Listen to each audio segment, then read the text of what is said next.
What's up guys, this is Anime Crossover. I'm back with another episode of What If Naruto Was the Speed God Part 4. And if you did enjoy this video, give this video a like. And if you're new to my channel and like my content, subscribe and hit that notification bell for more crossover frequencies with a twist. Now let's begin this new video. Chapter 8 At the Door of Death. I am not the owner of Naruto, the Flash, Young Justice, or any other property. Rio sat quietly in Jump City with Artemis and Jade, who were eating outside a cafe and were in the midst of an uneasy silence. You two are going to have to talk to each other sometime in the next century, Rio lamented. Are you sure it's a good idea?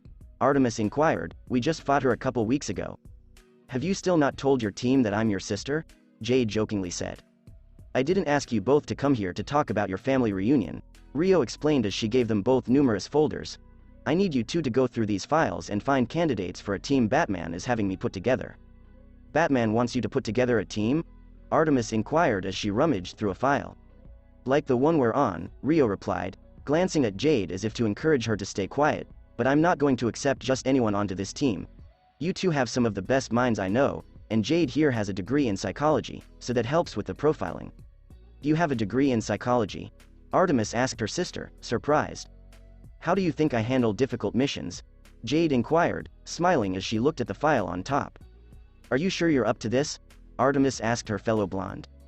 I'm pretty good at multitasking, Rio stated nonchalantly as she went through a file as well. This one seems good, Jade replied, handing Rio a file to examine. Rio took the file and looked over it. Victor Stone, Jade explained, is an athlete who was in a major accident, and his parents, both scientists, fitted him out with cybernetics. What about his personality? Rio said as she thumbed through the dossier. He's stubborn, Jade sighed, and he feels like an outcast to the rest of the world, but he genuinely wants to do good. I'll see what he's about, Rio remarked as an explosion erupted down the street. What was that? Artemis inquired as they rose to their feet. Ignacy reet sedulk otni reet smorfinu, Rio exclaimed as she dashed toward the explosion. Artemis and Jade were encircled by a mystical aura that soon dispersed, leaving them in their uniforms. A 13-year-old girl with long red hair and brilliant green eyes threw her arms around, shattering several enormous objects, but her hands were shackled in shackles that covered them. The girl sighed as she strained to free her arms from the constraints. She flew over to the column of a 2-story pizza business after noticing it. She began slamming the cuffs on it while yelling in her native tongue. She was, however, completely unconscious of the individuals on the balcony she was about to demolish. The balcony was about to fall apart as the girl drew her arms back for one more swing. A crescent dart pierced the air, striking the metal around the girl's face and knocking her back away from the pillar. The girl locked her gaze on Moon Knight, who assumed a fighting stance. Who are you? Moon Knight inquired solemnly. The girl jumped at Moon Knight and then let herself of her bindings. Moon Knight jumped back calmly and easily avoided the girl. Judging by her language, I'd say she's from outer space, Moon Knight thought as she stepped smoothly back from the attacking alien girl. With training and a little restraint, she could be a powerful warrior. Jumping back from the girl, Moon Knight rapidly devised a strategy, but it was put on hold as the girl kicked a car at her with ease. Moon Knight grumbled as she avoided a flying automobile that collided with a building behind her, feeling as if something in her gut had vanished. This was all it took for the alien female to whack Moon Knight in the head and knock her back a few yards. Moon Knight rolled onto her feet in time to avoid the girl's strike. Moon Knight pulled out her bow staff and whacked the girl with it, sending her flying back into a car. Moon Knight was surprised when the staff fractured just as the girl stood up and popped her neck. Lunging at Moon Knight once more, the girl was thrown back by an arrow that exploded just next to her face. Need a little help? Artemis inquired, smiling. I'd say thanks for your assistance, but... replied Moon Knight, pointing in the direction the girl had gone flying in. Moon Knight tackled Artemis aside just as a young man wearing a gray sweatshirt jumped in front of the bus. What amazed them was that the man had easily caught the bus and then slung it over his shoulder. Victor Stone, Moon Knight mumbled with admiration. Who's messin' up my neighborhood? Exclaimed Stone. I guess Mr. Rogers Lyach were wrong, Moon Knight remarked as she and Artemis rose to their feet and approached Stone. The girl clenched her teeth and pushed her bindings against the ground, causing the earth to tremor and freeing her hands, but her arms remained bound. She then pointed them at the trio and fired bolts of green light from her palms. As the girl began firing randomly in an attempt to hit them, the trio raced out of the cloud and away from the bolts. After a few more seconds, the girl fell to her knees and took several deep breaths while numerous wrecked buildings blazed. She's going to destroy the whole city, Stone remarked as they ducked behind the now burning bus. "We can't let her do that," Artemis said to Moon Knight. "We may not have much of a choice," Moon Knight stated as they all hurried around the front of the vehicle. They came to a standstill as a gigantic black energy bird materialized between them and the girl. "Perhaps fighting isn't the answer here," a voice familiar to Moon Knight said. When Moon Knight noticed Raven, who was wearing a dark cloak with the hood up, she smiled under her hood. "You're right," Moon Knight remarked as she flipped off her hood and took off her uniform. "Stand down." "Do you think you're the boss or something?" Stone inquired. "Yes," Rio answered calmly as she approached the strange girl. With a scowl on her face, the girl rose to her feet and held her flaming palms at Rio. "Easy," Rio said, holding up her hands. "My name is Rio, and I don't want to hurt you." Rio dipped into her pocket and drew out a lockpick while the girl showed something in her own language. She gently grasped the girl's arm and removed the bindings. As the restraints clattered to the ground, the girl's eyes stopped shining. As Rio grinned, she felt her wrists and extended them. "There," Rio replied, "now we." Rio was immediately silenced when the girl seized her head and kissed her on the lips. Artemis and Stone's jaws dropped as Cheshire appeared on the scene. The girl then slammed Rio to the ground, and her eyes glowed once more. "If you don't want to be destroyed, you'll leave me alone," the girl said as she turned. She was about to take off when Rio grabbed her hand. "Ray m tuo aerofebuoi eval," Rio exclaimed. The girl collapsed to the ground and returned Rio's stare. "What did you do to me?" she inquired. "I made it so you had to listen to me before you leave." "Coriander," Rio said as the others arrived. "How do you know my name?" Coriander questioned. "A simple spell," Rio explained casually. "It let me search your mind and read your memories, Cori." "Don't call me that," Coriander snarled. "I'll listen to what you have to say, but then I'm leaving." "She's a real piece of work," Stone mumbled to Raven from the corner of his mouth. "It's also good that you're here, Mr. Stone," Rio added as she turned to face him. "Based on what I saw, you've just made the cut, along with Xena here." "The cut for what?" Stone inquired. "The cut for..." Rio muttered before being pushed against the wall by a silver blur emitting white lightning. "Remember me?" Savitar inquired as he dug his forearm deeper into Rio's neck. "Savitar!" Rio exclaimed, stunned. The two then vanished, leaving just a charred patch of pavement where Savitar had been. "Was that Savitar?" Artemis exclaimed. "This is bad." Cheshire expressed concern. "If he's still alive, Rio is done for." "Who is this Savitar guy anyway?" Stone inquired. "Savitar is a person with super speed like the Flash and Kid Flash," Artemis revealed, "and he's Rio's doppelganger from another Earth who wants to kill her." "Well, this is none of my concern," Coriander replied as she turned to fly but fell flat on her face. "Rio's spell is still in effect," Cheshire explained, "and you won't be able to leave until she says what she wants to say to you." Coriander grumbled and rose to her feet. Stone was about to depart when a wormhole appeared in front of him. The Flash leapt out of it and looked around. "Oh no," Flash sighed, "I came too late." "What are you doing here?" Artemis inquired. "Oh, Naruto told me to come back to this time and help with Savitar," Flash stated, looking down at his hand. "I'll never get used to the way this Earth feels." "Wait," Raven inquired, "this Earth?" Barry removed his hood, revealing that he looked nothing like the Flash they knew, and that he was in his mid-20s. "My name is Barry Allen, and I'm the Flash from Naruto's Earth," said Flash. Rio grumbled and strained against the bindings that Savitar had placed on her as he removed his armor. "How are you alive?" Rio inquired. "Wouldn't you like to know?" Savitar replied, his voice tinged with hatred. "Yes, I would," Rio responded as Lady Shiva entered the room. "Who's the hot and evil version of Rosie O'Donnell?" "This is Shiva," Savitar stated as Lady Shiva put a needle into Rio's arm. Rio tensed as a scorching feeling passed through her arm, followed by a scream of anguish as her body vibrated violently. It came to a halt a few seconds later, leaving Rio sweating and out of breath. "What happened?" Savitar questioned. "It appears that she burned through the Velocity 9 and rejected it," Lady Shiva observed as Rio struggled to catch her breath. "No," Savitar replied as an idea struck him. He approached Rio and lifted her chin, forcing her to look him in the eyes. "Speed sickness?" he inquired, only to be met with a deadly stare. He started giggling as he went around the room, letting Rio's head fall. "This is too perfect," he screamed as he wheeled around. "Up the dosage and give it to her every 7 minutes." He walked away, and Lady Shiva injected Rio with more Velocity 9, causing her to scream in agony. As Barry spoke with Constantine, everyone sat around a great oak table in the House of Mysteries library. "Can I get anything for you all?" Constantine inquired, looking over at them. Now's not the time for drinks, John, Jade scowled. We need to get Rio back from Savitar. Why don't we just ask the League to help? Artemis wondered. No, Barry responded almost immediately as he walked up to the table. Naruto was very specific about how this is going to go down, and we can't involve the League or Young Justice. Young what? Stone inquired. That's what Naruto calls the groups he's in with Artemis and the others, Barry stated as he examined the back of a charred stopwatch. He said that you all are the only ones who can help me rescue him and stop Savitar. You keep referring to Rio as a he, Jade pointed out.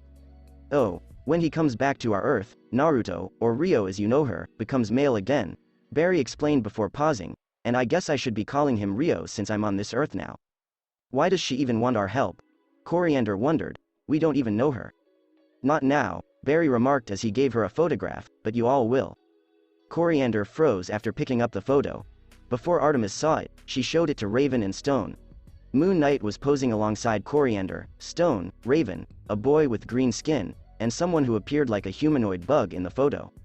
What is this? She inquired of Barry. That's a Teen Titans photo, Barry stated with a smile. Moon Knight, Starfire, Raven, Cyborg, Beast Boy, and Blue Beetle, and Robin was also a member before that photo was taken. How can we be sure that this man is who he says he is? Raven wondered, doubting Barry. He can be trusted, Orchid replied, appearing behind Barry. He took a step back from Orchid and glanced at her. So, you're Orchid, Barry remarked, regaining his bearings. You're conflicted, Orchid observed as he inspected Barry intently. You trust Rio but are also cautious of her. You admire her but are ashamed to know her. Replied Barry, looking across at Constantine. She does that a lot, he said. Well, if we're going to find this girl and stop this Savitar, we need to figure out where they are, Stone explained. Something doesn't seem right, Jade muttered as she cleared one of her sigh. From what I've heard, Savitar tried to kill her on sight the last time, and how are we going to defeat him? We're going to have to figure it out in 2 days, Barry remarked. That's how much time we have before Savitar kills Naruto. Couldn't we just go get that Johnny Quick and Max Mercury who helped the last time? Constantine wondered. Unless you can open a portal to their Earth, that's not going to work, Barry explained. Don't bother, Max remarked as she entered the room. I'm here. How did you get in here? Coriander inquired. I brought her here, Orchid explained. She's been waiting outside the room for the past 5 minutes. Johnny stayed behind to take care of things on our Earth, Max explained as she sat down. I should warn you that I can only advise you all. Why? Artemis inquired. Max stayed silent before clutching her tummy, and everyone picked up on the hint. Right, Constantine continued. Jade, take our guests back to yours and Rio's apartment, while young Artemis returns to her team, keeping in mind not to discuss what happened. Everyone but Barry, Max, and Constantine left, and Max sat down on the table. Why now? She moaned, feeling sick. You really shouldn't have come, Constantine pointed out, you should be resting. That's why I came here, Max explained as Orchid draped a blanket over her. I was under so much stress the last time I was sick that I almost died. She dozed off, and Constantine waved his hand away, causing her to vanish. I sent her upstairs, Constantine said to Barry, and I've already cast a locator spell, and Rio is still within the city limits. I'll go search then, Barry remarked as he drew his cowl up and raced out of the room. Orchid, I need your help preparing a summoning ritual, Constantine remarked as he exited the room. Rio panted after Shiva injected her with more velocity 9, but she couldn't even move her head when Savitar entered the room. And how is our guest doing? Savitar inquired. Her body should be degrading, but it appears to be working slower than normal, Shiva explained as she prepared another syringe. Leave us, Savitar said. Yes, sir, Shiva responded as she bowed and exited. Why don't you just kill me? Rio asked weakly. Because I want you to suffer, Savitar explained as he carefully strolled about Rio. Speed sickness, when exposed to a speed enhancer, causes the infected to degenerate out of existence, causing immense pain as a side effect. He took the syringe and inserted it into Rio's neck. As lightning struck her body, the girl shouted and screamed in agony. Reaper emerged from the shadows to observe Savitar's departure. Rio managed to raise her head as Reaper approached. Reaper then removed his mask, revealing his face to Rio. Sass. Okay, Rio mumbled as she faded in and out of existence. Reaper's palm was surrounded in crimson smoke as he pressed it against Rio's chest. Rio tensely dilated her pupils. She screamed as Reaper vanished and Savitar dashed inside. Rio's flesh began to decay as a black suit developed on her body. As a ripped cowl covered her face and crimson lightning burst out from her body, the screams morphed into terrible roars. Rio broke free from the bonds and yelled, followed by the trembling Savitar. And moment afterwards, Savitar dashed out of the room, followed by Rio. Flash came to a halt on a deserted street and took a deep breath.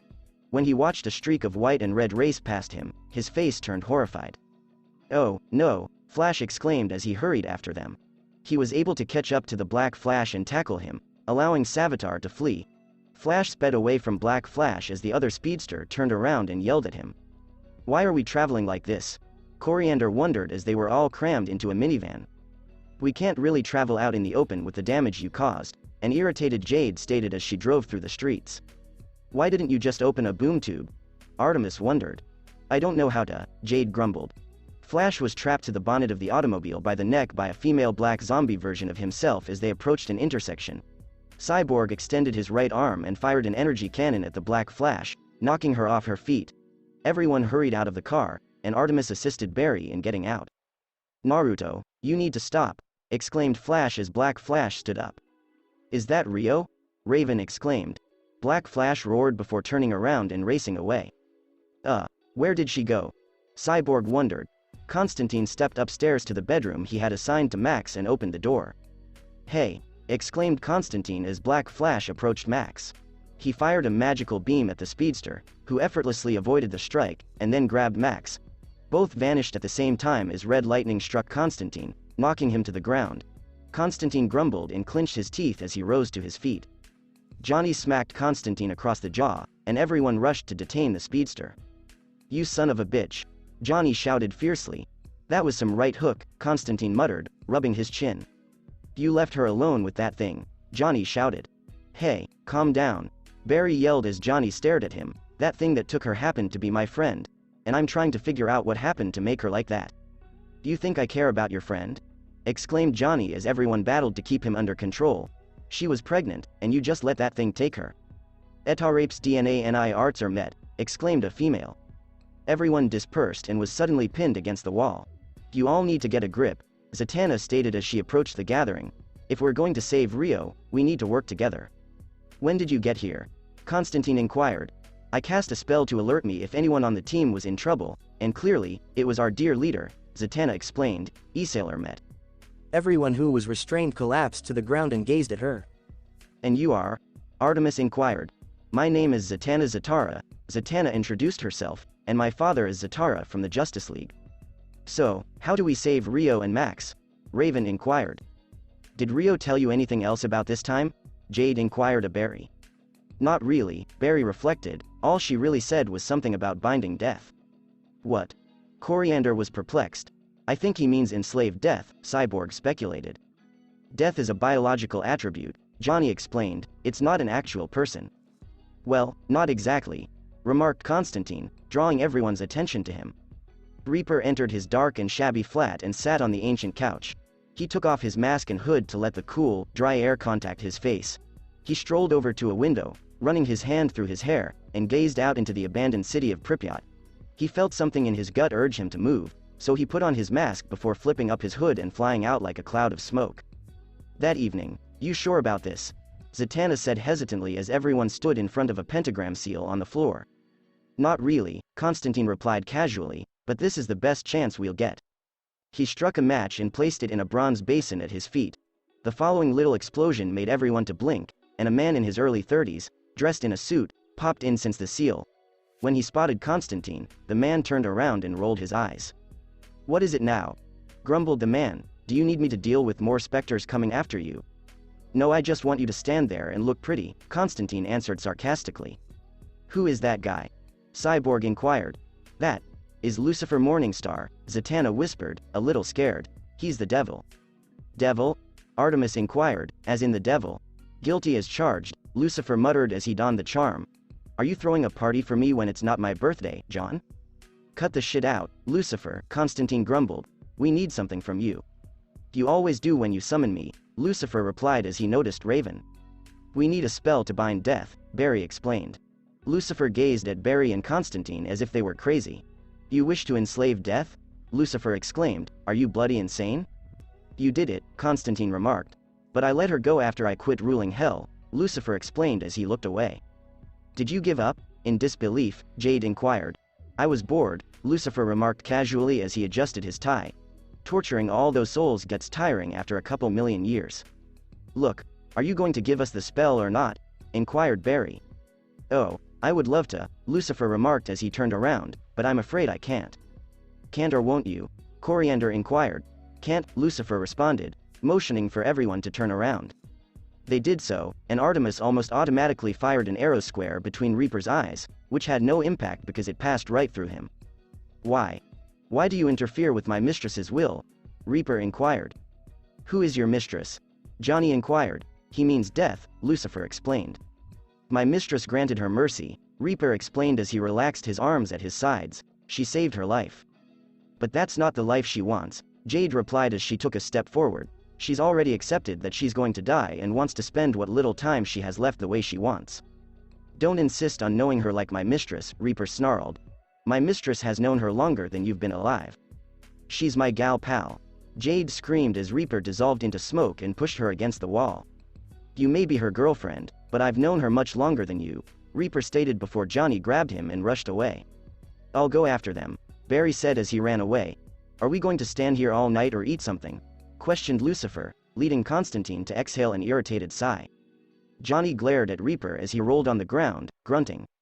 You're going to fix this and reclaim my wife, Johnny yelled fiercely. Reaper laughed as he stood up and drew his shotguns. Do you really believe you can defeat the Grim Reaper himself? As the sky darkened, Reaper inquired. I don't know about the Grim Reaper, Johnny remarked, cracking his knuckles, but I know I can kill you. He ran forward as Reaper moved back and fired at him. Johnny dodged the shots as Reaper turned around and turned into fast-moving smoke. Reaper spiraled up a building with Johnny hot on his heels. The instant he got onto the roof, he was shot off by Reaper. Reaper then turned to leave when a red blur began circling him. Reaper dropped his shotguns as he shakily raised his hands while black smoke rose. You're pathetic, Reaper remarked, pulling out a pistol and pointing it at Johnny's head. Join your wife in the afterlife. When a bolt of lightning struck him in the face, he yelled in pain and staggered back. Johnny turned around and noticed Flash panting heavily. Reaper tore off his mask to scowl at Flash, whose jaw fell when he saw the face.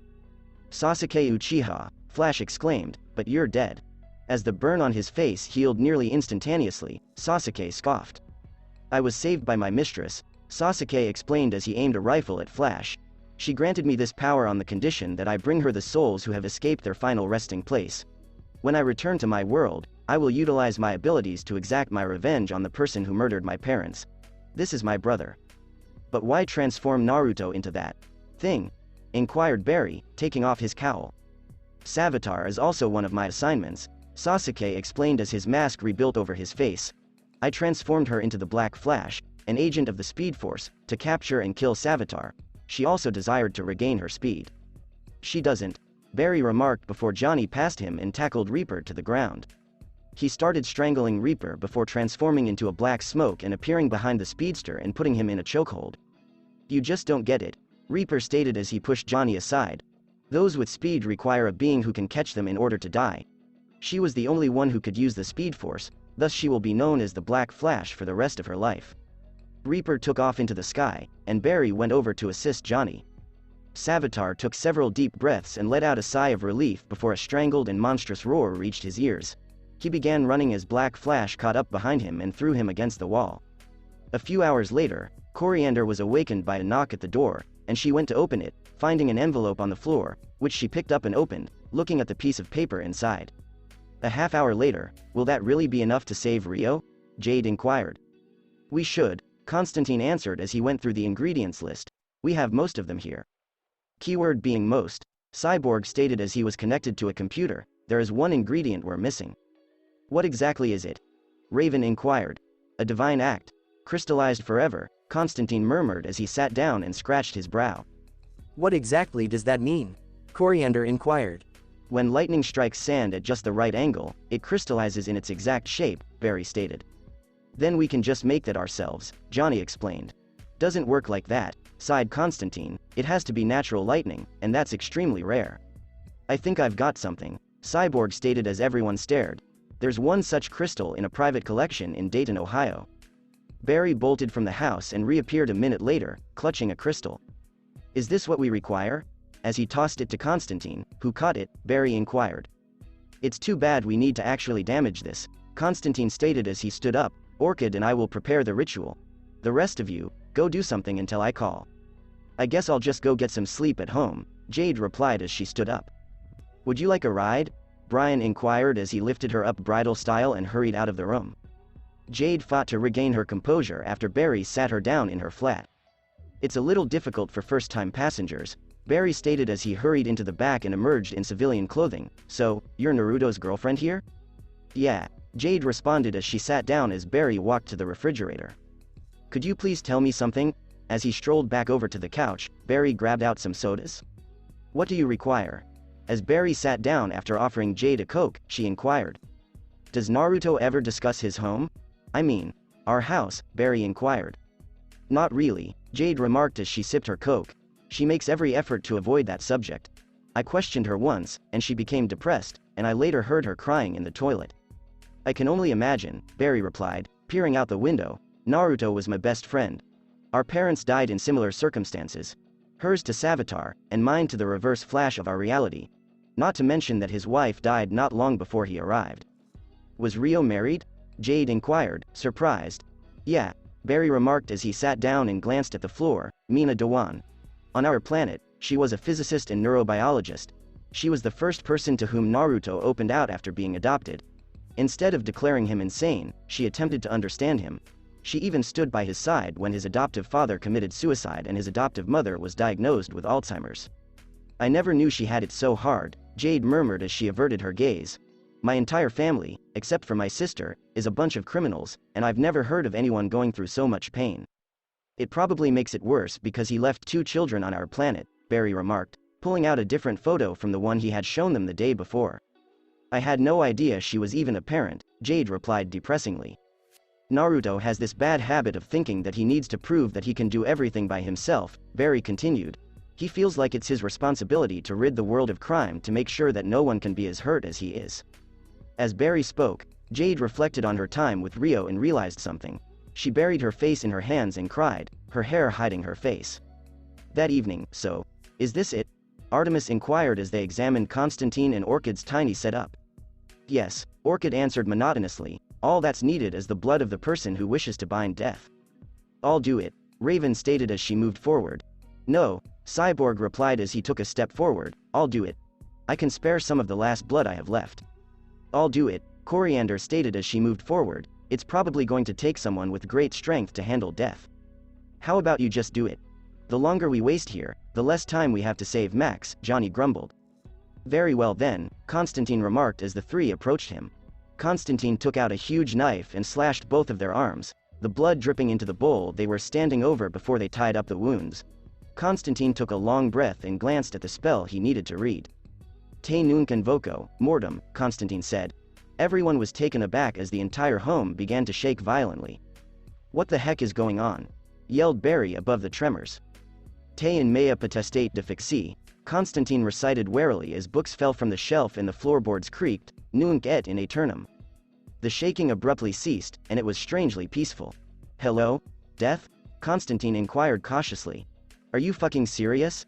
An irate female voice emerged from behind them. They all turned around to see a furious goth sheik staring at them. Is it wrong to think death is hot? Johnny hushed to Jade. Now, listen, Death, Constantine began warily, raising his hand slightly, it's not what it looks like. You fucking bound me, Death said, holding up her arms, which were wrapped in black wispy chains.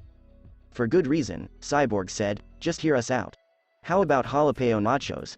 They're the best in the state, Constantine said hurriedly as he walked over to a bag and drink next to a table. Do you really believe that will calm me down? Questioned Death, making Constantine halt and look pale. Now, unbind me. We can't, Coriander replied confidently before Death scowled, not yet. Well, this isn't going to go well for you, Death replied before turning away. We need you to return the black flash to normal, Barry explained. Pardon? Death inquired, her gaze fixed on Barry. Restore the black flash to normal, Raven stated respectfully. What makes you think I could do that? Death inquired. The black flash is the personification of death for speedsters, Johnny explained, and you're the only one who can stop him. Amazing, Reaper commented from behind the group as they all stared at him, "You just ignore my warnings. Please accept my apologies, mistress." "It's fine," Death answered, taking a seat next to the table with the nachos. "Besides, I don't recall saying I needed another Reaper to catch Savitar."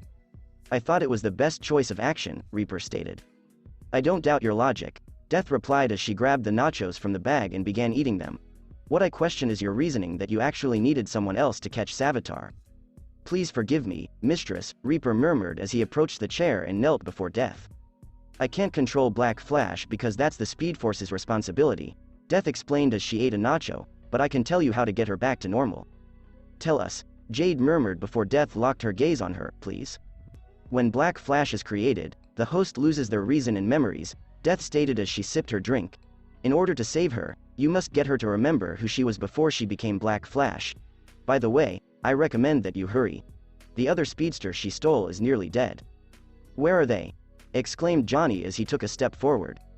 "Where else does the speed from fallen speedsters go?" Death asked, smiling. "Besides, I have a feeling I'll be reaping someone very soon." "Later. Are you sure about this?" Constantine inquired as Flash and Johnny dressed. "We need to get into the Speed Force to find Max," Johnny explained. "I can't let her die." "We're coming with you," Coriander remarked as she, Raven, and Cyborg took a step forward. "No," Flash replied, "the Speed Force isn't something normal people can enter." "That girl is supposed to be our team leader," Raven explained, "and we need to save her. Furthermore, we want to hear what she had to say to all of us." "Fine," Constantine answered, turning to face the doorway and beginning to chant. They all ran through a whirling blue hole that materialized in front of them. Constantine went to his knees as the door closed. "John!" cried Jade as she raced over with Artemis to assist him in getting up. "He's got a fever. We have to get him to bed." Artemis nodded and followed Orchid through the threshold. Force of speed, everyone exited the doorway and took a look around. "This place feels strange," Cyborg muttered, flexing his hand. "Why is there nobody else here?" Raven wondered as she gazed around the park where they'd landed. "The Speed Force is the only thing that exists here," Johnny continued, "that and time wraiths." "What are these time wraiths?" Coriander inquired. "You don't have to worry about them," a calm man voice from behind them said. They all turned around to see a man dressed in black standing there. "Ronnie," Flash said cautiously, "do you mind telling me why you brought 3 people who don't even have speed to my realm?"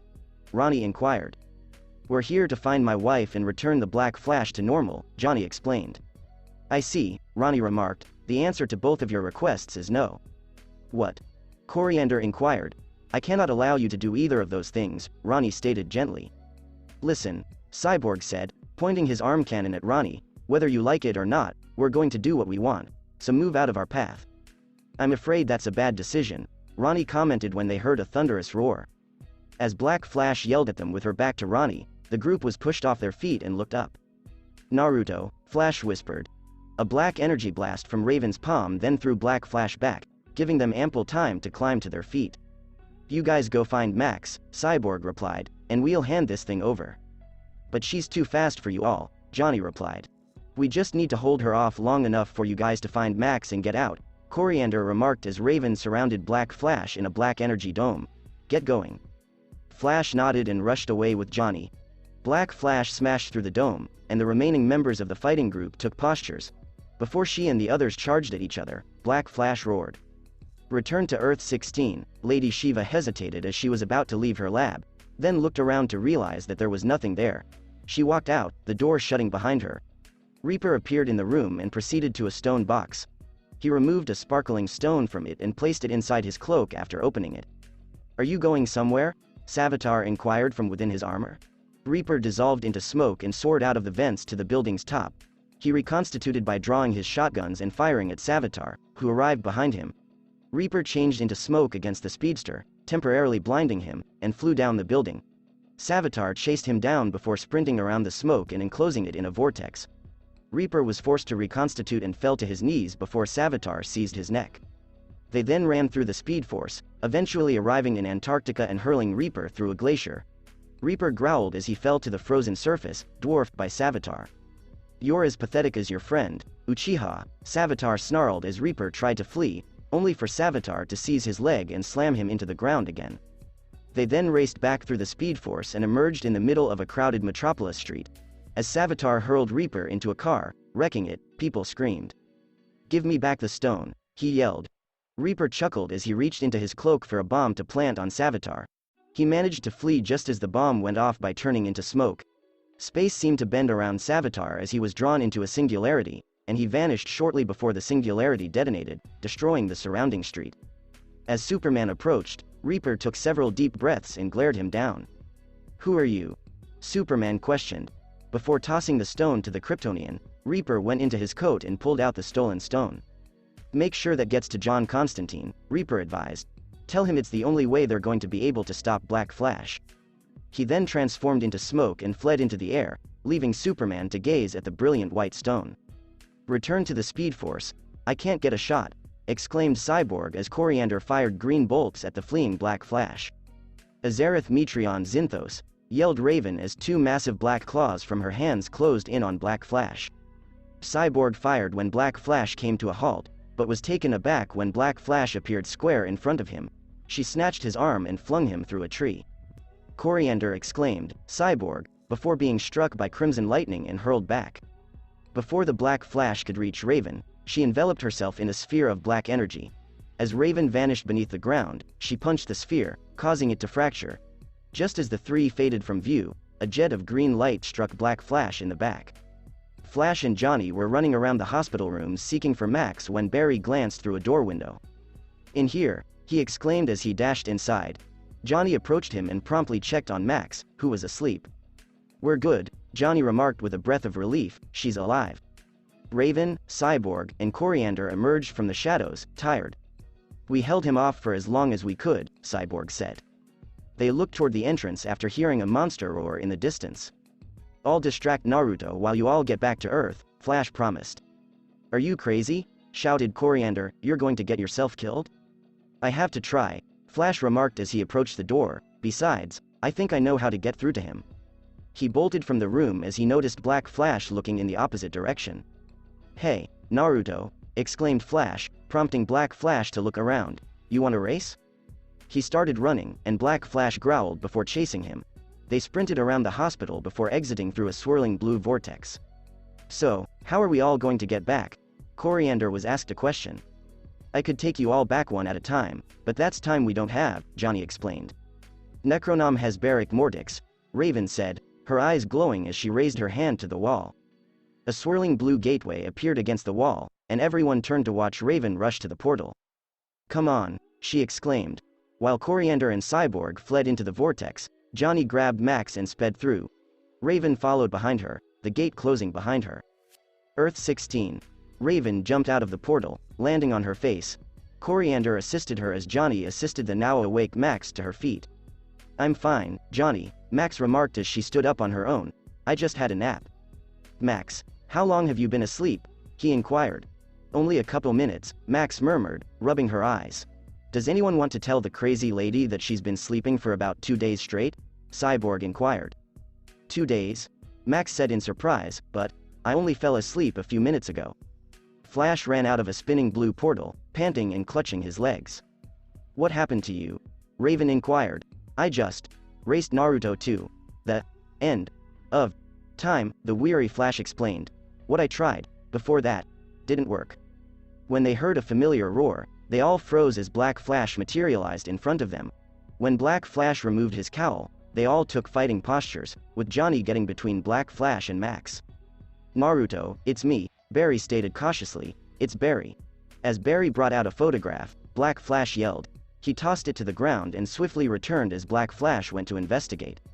"You remember those kids, don't you?" "Those are your kids, Naruto," Barry inquired. "Mina's and yours." When a metal spike pierced her through the chest, Black Flash scrutinized the photo as if she didn't know what it was. Everyone gasped as Savitar pushed Black Flash aside and locked his gaze on them. "I just killed Death," exclaimed Savitar. Max turned away, distraught, and found Death staring at her. Cyborg fired his arm cannon but was thrown through a store window as a result. Koriand'r then attempted to rush Savitar, but was caught by the neck and crushed to the ground. Barry roared angrily and punched Savitar, knocking him back several steps. "Impressive, Flash," Savitar grinned, "but if your friend couldn't kill me, what makes you think you can?" Barry put his cowl over his face and ran through the city after Savitar.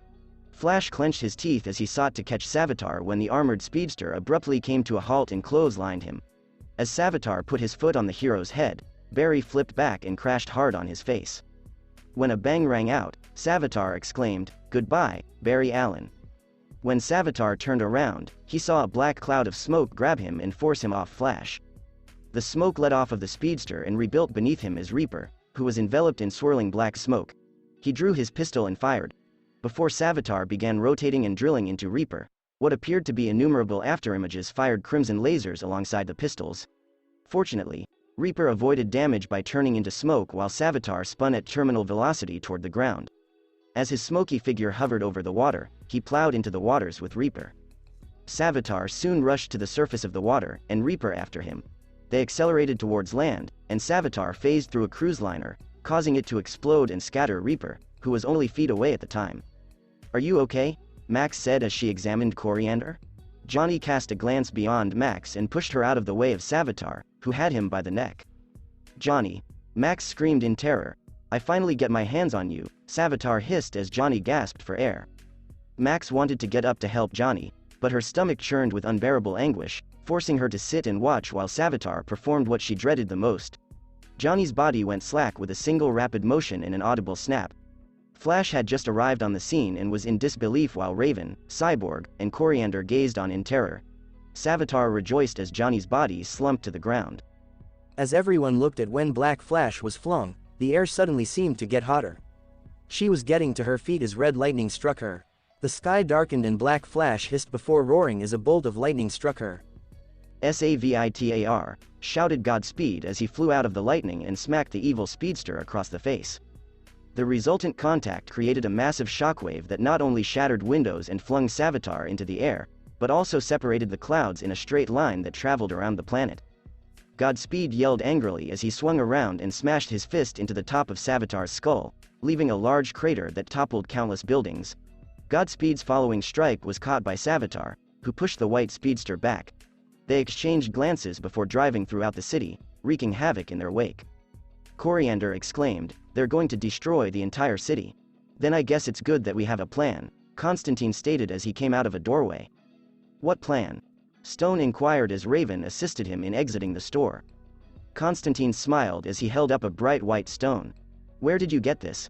Flash inquired as he rushed over to take the Constantine. "Believe it or not, I got it from Bruce Wayne," Constantine explained as he reclaimed the stone. It was originally supposed to be used on the Black Flash, but Savitar is a more pressing concern. He tossed the stone to Raven, who caught it and looked at it. "This stone," she exclaimed incredulously, "I can feel the power emanating from it." "That is the Philosopher's Stone," Constantine replied, looking away from the ongoing devastation caused by Savitar and Godspeed. "You're going to seal Savitar inside of it." Raven gasped in surprise. "Me? You already know the curse to do it." Constantine smiled as he rested his palm on her shoulder. "Rio saw your potential and knew you were going to become Azareth's most powerful mystic. But you can't do it alone," he said to Cyborg and Coriander. "You three must collaborate with her to overcome Savitar and become who you were meant to be. Heroes." After 2 minutes, Godspeed was chasing after Savitar when Flash appeared next to him. "Remind you of the good old days?" Flash joked. "I'm kinda busy right now, Barry," Godspeed replied as they pursued Savitar. "Listen," Flash remarked as they approached Savitar, "we think we may have a way to defeat him." "I'm not just going to defeat him," Godspeed stated as the amount of lightning he produced increased dramatically. "I'm going to kill him." "Remember what happened with Billy Parks," Flash recalled. "You killed an innocent man, and you're causing countless civilian casualties right now." Godspeed took a deep breath and attempted to calm down. "What's the plan?" he inquired. "Just lead him back to the others," Flash stated as he walked away. Godspeed used an extra burst of speed to get Savitar back in the direction of the others. Godspeed got ahead and sprinted across the junction just in time for Cyborg's arm cannon and Coriander's bolts to hit Savitar. Savitar screamed in agony and collapsed to his knees. "Malthany!" yelled Constantine, throwing his arm forward. Countless things either wound around or pierced Savitar's limbs, keeping him in place. "Now!" yelled Constantine as Raven floated in the air, her eyes and hands glowing in the dark. "Aldruan en Lanthranal a Salamiris Nor," she yelled, thrusting the Philosopher's Stone forward to extinguish the black energy that had formed around it. Savitar shouted as Flash ran in a fast circle, joined by Godspeed. A connection to the Speed Force swiftly opened up, and Flash hastily snatched Raven's stone and flung it into the opening. Savitar was lifted off the ground and carried to the gateway. "This isn't over," he exclaimed as he strained to get free. "You have all angered God and will soon feel his wrath." His armor began to rip from his body, revealing his face just as Reaper regenerated in the shadows. "I will have my revenge," he exclaimed as he was drawn completely into the hole. It suddenly closed, and Godspeed took several long breaths as his suit disintegrated into a shower of particles, leaving behind a perfectly normal Rio. "Johnny," screamed Max as she finally gained the strength to approach her husband's corpse. She sobbed as she pressed his head against her chest. Death approached Max and knelt on the other side of Johnny's body, startling everyone except Rio. "I'm sorry," Death said. "If there was anything I could do, I would do it. But nothing can be done to change what has transpired." Max looked at her, tears flowing down her face, as she stood up with her hand over Johnny's face, a little light gathering in her hand. "I'll make sure you and he meet again someday," Death remarked as she turned around and began walking away. After 3 days, Barry stood back and watched Rio and Jade converse before hugging and leaving in a speedboat. Barry approached his old friend and they gazed out into Jump City. "This place is nice," Barry observed as the sun sank behind them. "It really is," Rio said calmly as she attempted again to make her palm vibrate, but nothing occurred. "Looks like the V9 has finally burned out of my system." "Hey," Barry expressed concern, "in the time I'm from, you never told me why you chose to stay here." Rio sighed and sat down. "I always felt out of place back on our Earth, Barry," Rio admitted, "and I wasn't happy. Mina did bring me joy, but it wasn't the kind of joy I was seeking for. It was for this reason that I was taking antidepressants. For the first time, I felt like I was doing something worthwhile with my life when I stopped Dr. Carver. I felt at ease for the first time in a long time. That's how I feel when I'm here." She grinned as she glanced at the photo Barry had given her when she was Black Flash. "Don't get me wrong," Rio remarked. "I adored Dawn, and I adored my time with Mina. But I just feel like I'm supposed to be here. For the first time since my parents died, this location seems like home to me." Barry placed his hand on her shoulder, and she gazed up at his happy face. "I understand," Barry stated, "and I'll go tell everyone back on Earth 1 about your decision." He put on his cowl and began to stretch. "By the way," Rio added as she stood up, "you don't seem surprised at all to find out that I'm a girl now." Flash simply smiled and sprinted across the lake, eventually leaping into a vortex that closed as soon as he was through. Cyborg, Raven, and the newly christened Starfire approached Rio and came to a halt a few feet away. "What did you want to say to us?" Starfire inquired. Rio smiled and flipped up the hood of her sweatshirt, transforming herself back into Moon Knight. "We all have so little time in our lives," Moon Knight explained calmly. "Our lives are so fleeting that we're nothing but a speck in the entire multiverse." She smiled under her hood as stars began to appear in the sky. "We may have known each other as friends or enemies in these other worlds," she said, clenching her fist, "but we may not have known each other at all in others. But I'm confident that the 4 of us can make a difference here." She then turned to face each member of her new team.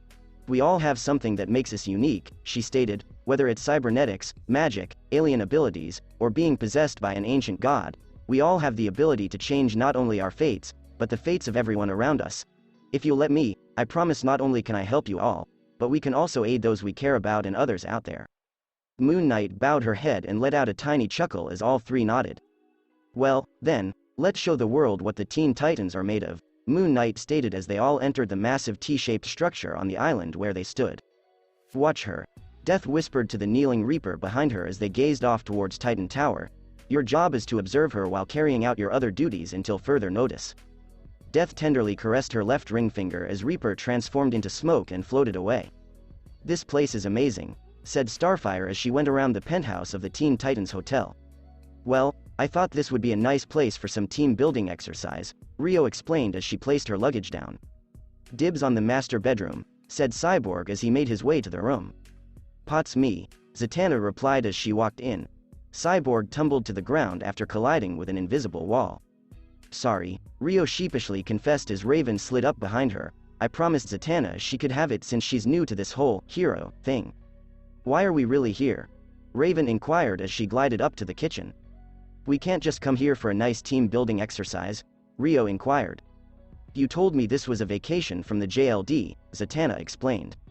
Rio sighed in defeat and looked down a dimly lit corridor. "I know you're there, Sasuke," Rio grumbled. Reaper strode out of the darkness calmly, as the other titans prepared to battle. "Whoa!" Rio shouted as she stepped between them, "Sasuke's here because I asked him to come. Are you forgetting what happened the other week? He turned you into that thing," shouted Cyborg. "I know," Rio acknowledged, "but Sasuke has some information for us." "What kind of information?" Starfire inquired. "There will be an assassination attempt during the Relation peace talks," Reaper explained. "I informed your leader of this development the other day and told her to take appropriate action. Our mission is to stop this assassination and ensure that the peace talks continue without a single death from either delegation," Rio continued, "and Zatanna's mission is to stay here and practice her magic." "But I can help," she grumbled. "I know you can," Rio remarked to Zatanna, "but I promised your father you wouldn't get hurt, and I'd rather not have my intestines fly out of my mouth." She then caught sight of the titans and a clock out of the corner of her eye. "We have half an hour before the peace talks begin," Reaper stated before looking over her shoulder at Reaper and said, "Your payment is on the roof." Reaper stepped into the shadows and vanished. Rio shifted her gaze to the side before bringing out her phone. "Everyone get ready to move out," Rio yelled, hurrying into the master bedroom. Cyborg sighed and prepared herself, while Zatanna followed Rio. She entered the master bedroom and noticed Moon Knight on the phone. "I'm sorry I couldn't be there," Moon Knight said over the phone, "but I'm helping my friends out right now." "Okay. I'll bring you back a souvenir. Talk to you later. Bye." She groaned as she hung up the phone. "Who was that?" Zatanna inquired as she entered. "I've been trying to visit the girl from Happy Harbor Hospital whenever she calls for me," Moon Knight continued as she removed her hood, "and every time I'm unable to, I bring her something from whatever country, state, or city I'm in at the time. What makes that girl so special?" Zatanna wondered as Rio entered the bathroom.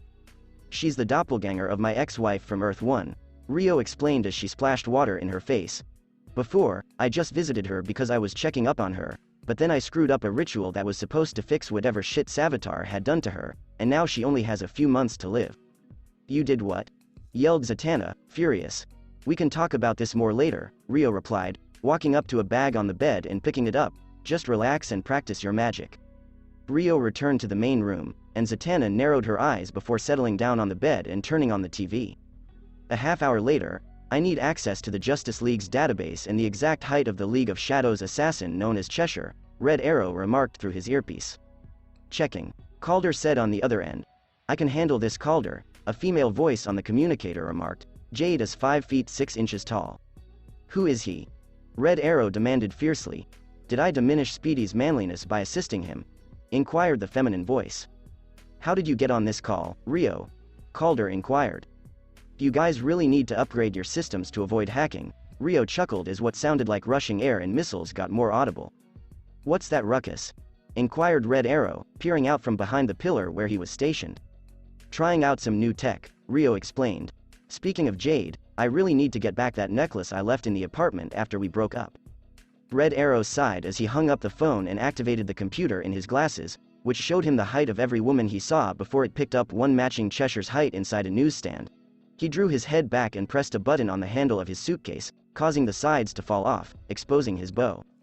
The car carrying the arbitrator arrived under police escort, and Cheshire climbed on top of the newsstand she was in, her uniform on, and a rocket launcher in her left hand. She took aim and was about to pull the trigger when Red Arrow's arrow hit the end, surprising her enough to launch the rocket into the sky, sending all the civilians screaming, while the North and South Relation ambassadors were quickly taken inside. "Roy, you didn't even let me finish talking to you," Rio said into his earpiece. The sound of multiple rockets reached everyone's ears, and they turned to see someone made of metal flying toward them, firing a beam from their hand and knocking Cheshire to the ground. The person landed and pointed both arms at Cheshire, while dozens of weapons came out of the suit to be aimed at her. "How are you, pussycat?" inquired the new Moon Knight. "Really?" questioned Cheshire as she dropped her say, "Is that the best pun you could think of?" The rocket she had launched landed several yards behind her, striking the newsstand she had been working at, causing it to explode and scores of newspapers to fly through the air. "I guess you could say that a cat got my tongue," Moon Knight remarked as Roy approached him. "Moon Knight," he said as a thank you. "Speedy," Moon Knight remarked as a dozen men ran over and aimed their rifles at them all. "Do not move," one of the men yelled. Roy went toward the limo that Cheshire had tried to blow up, only to be astonished by Lex Luthor stepping out of it. When Death emerged behind Moon Knight, Reaper watched him from beneath a huge black cloak. "That is some tech she gave you," Death observed. Reaper immediately turned around and knelt on one knee, his head down. As you were, Death said. Reaper stood up and returned his gaze to Moon Knight. She's been distant from the others, Reaper said. Death sighed and looked at the armor of Moon Knight. At this rate, you'll be able to retrieve her, Death stated as they watched Moon Knight hand over Cheshire to the cops. May I express myself freely, mistress? Perhaps we should tell her the nature of her destiny? Reaper inquired, receiving a nod in response. No, Death answered emphatically, you are not to speak a word about it to her. As you wish, Death murmured, turning into vapor and flying up into the sky. After the Titans had left, Zatanna sighed and turned on the TV in the penthouse. It appears that Mr. Luthor specifically requested that this mysterious Moon Knight provide security for this summit, the reporter added as the camera turned to the armored Moon Knight speaking with Lex Luthor. Luthor and Mercy exited, leaving Starfire to close the door behind them. What's the matter with you? She inquired. What are you on about? Red Arrow inquired. She's been shaking non-stop since she got here, Starfire stated, looking at Rio. Later, Moon Knight murmured as she rose to her feet. Cyborg and Raven entered through a boom tube. So, what's the game plan? Cyborg inquired. Cheshire is most likely to disguise herself again, so when I confront her, and she'll most likely be using explosives, Raven and I will instantly cast a barrier of magic after Speedy prematurely detonates the explosives with an arrow, shielding the entire delegation from the blast, Moon Knight explained before a ringing in her ear. She sighed and raised her right hand to her ear. Yes? She inquired. We've got a bit of a situation back at the cave, Calder explained over the phone. My shift with the Titans ends after this, Moon Knight sighed. I'll be there as soon as we get back. Moon Knight bowed her head and exhaled deeply. Go down to the conference room and take your positions, Moon Knight instructed. Speedy, you'll remain on stage with Starfire and Cyborg. It's Red Arrow sighed as he walked away with the others. Moon Knight's armor retreated within her hoodie, and she finally broke down, curling up on the couch and crying into her knees. Reaper, who was hovering in the air, tried to move ahead when he was suddenly paralyzed. I told you to observe her, Death raged as she walked on air behind him. She is no longer someone you need to retrieve. Death, meanwhile, looked at Rio with a sense of guilt before gazing at her barren left ring finger. Reaper grunted as he couldn't move while Death stopped several feet behind him. Flicking her wrist, Reaper's entire body turned into smoke that scattered and thinned until there was no trace of him. I'm so sorry for all of this, Death said solemnly before spinning around and disappearing into thin air. After 10 minutes, everyone was in the conference room when Luthor suggested that someone execute the Relation tea ritual, and a woman dressed in Relation clothing pulled a cart over before Moon Knight got in front of her. I don't remember you ever wearing that around the apartment, Cheshire, Moon Knight exclaimed, much to everyone's surprise. Cheshire narrowed her eyes and threw the cart forward just as Red Arrow shot an explosive arrow that made it just past Raven's magical barrier, the cart exploding on contact with the arrow, the barrier protecting all the civilians while the blast blew out the windows. The barrier fell as the Titans and Red Arrow gathered behind Moon Knight to attack Cheshire, who was recovering from the blast. It's over, Cheshire, Red Arrow declared, pointing an arrow at the thief. You would think so, Cheshire remarked as she stood up. A chopper approached the damaged window, where Sportsmaster and several henchmen stood. Go, Titans! As they all charged, Moon Knight issued the order. Moon Knight flipped over Cheshire, blades sprouting from her forearms, and charged at Sportsmaster, who pulled out a pair of flails on chains and engaged Moon Knight. Cyborg shot his arm cannon at several people, while Starfire threw starbolts at any League of Shadows members who got close to the table. Raven's eyes turned black as magical energy gathered around her hands, then took the form of a large bird, which swooped around the room. Nice moves, Knight, Sportsmaster said as he took a starting fencing posture with the rapier. This team is doing better than the other one did in Santa Prisca or Bialia. Did you hear that from the little mole on that team? Moon Knight mocked.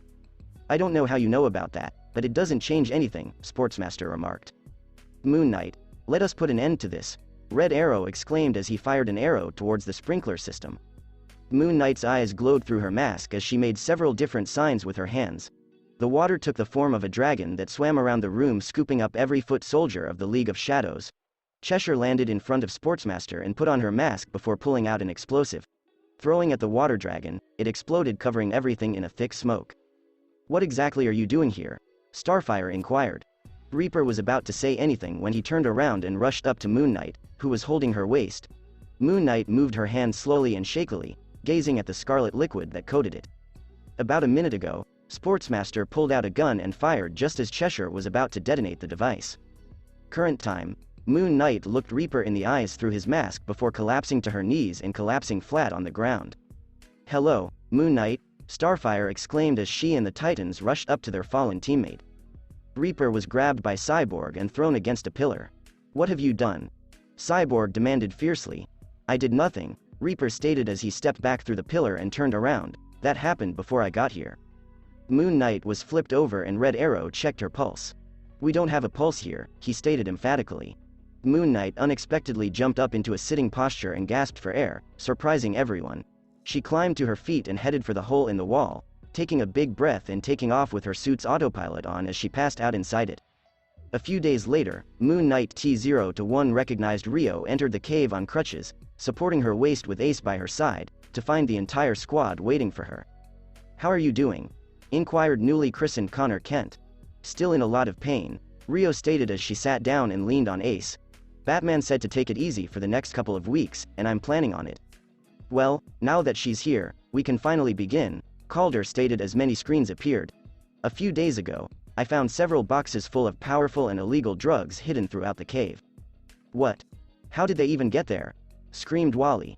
"I don't know," Calder answered, bringing up another screen, "but I couldn't find any trace of fingerprints or DNA evidence on the drugs." "Did you notify the League that the cave had been breached?" Robin inquired. "I thought it would be best if we dealt with this as a team before bringing it to the League," Calder explained. "Only us and League members should be able to get in here," Artemis explained. "How could anyone else have gotten in?" When Megan felt something strange, she raised her head and looked across at Rio, who was trying not to cry. "Is something wrong, Rio?" she asked the other girl, who was staring at her. I tried," Rio answered quietly. "What have you tried?" Connor inquired as he heard her with his extraordinary hearing. I couldn't take it," Rio whispered, tears streaming down her cheeks. "I see their faces. I see him teasing me." As everyone realized where this was leading, she began to sob quietly. I can't stop," Rio cried as Ace tried to console her. Megan drifted over to her friend, hugging her and letting her cry into her shoulder.